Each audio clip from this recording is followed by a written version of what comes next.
Good morning. This is an work order for this school. And one of the first things that the customer told me, they've been trying to get the dome lid replaced. I haven't even turned on the unit. It was also brought to my attention about the idler bearing here, which has come apart and destroyed. But the other thing is we got bristle set in here, so the brush would have to be replaced. Right now, without even powering it on, I need to contact Fisk to see what the status of this part is, because I may have to BER this. There's a history with this part within the last year and a half not being made available to the distributors due to some kind of back order issue. So we're going to investigate that, and I'll update this video. Update on the recovery lid. Talked to tech support and they show it as a good part number, but I had to talk to customer service to get inventory status. They say they have 95 of them in Arkansas. So we're going to add this to the quote. It doesn't make it BER. And I'm going to go through the rest of the machine now. I'm going to power it on.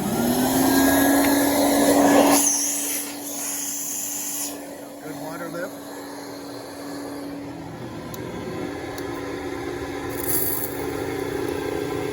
And we got good spray.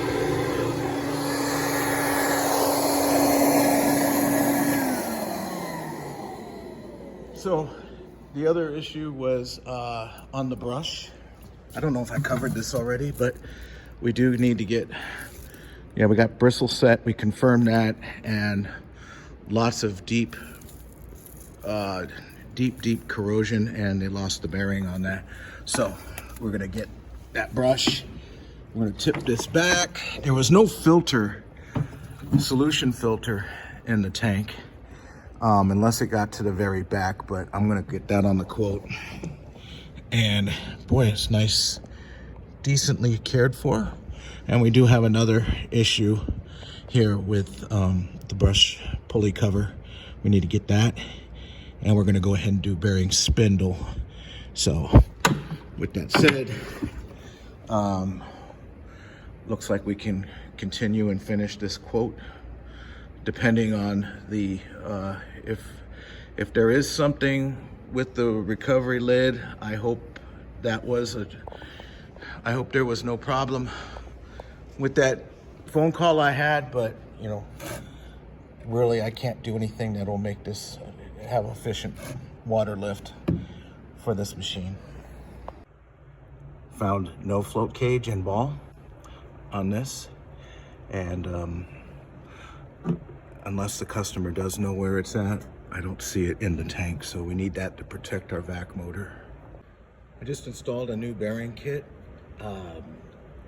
This is synthetic grease that we put on top of it, so when you get a new brush, you don't get this. It's just dry. So this helps with the lubrication, and it does provide a barrier from moisture. This is the cap that goes on top of it. Make sure you clean it out. I just got to touch it up a little bit on the sides there, but it goes right on top. This has to be checked, I would say, after every use to make sure moisture isn't creeping in here. It's not waterproof, or it's somewhat water resistant. It has a decent seal, but always check it because it is a very high point of failure.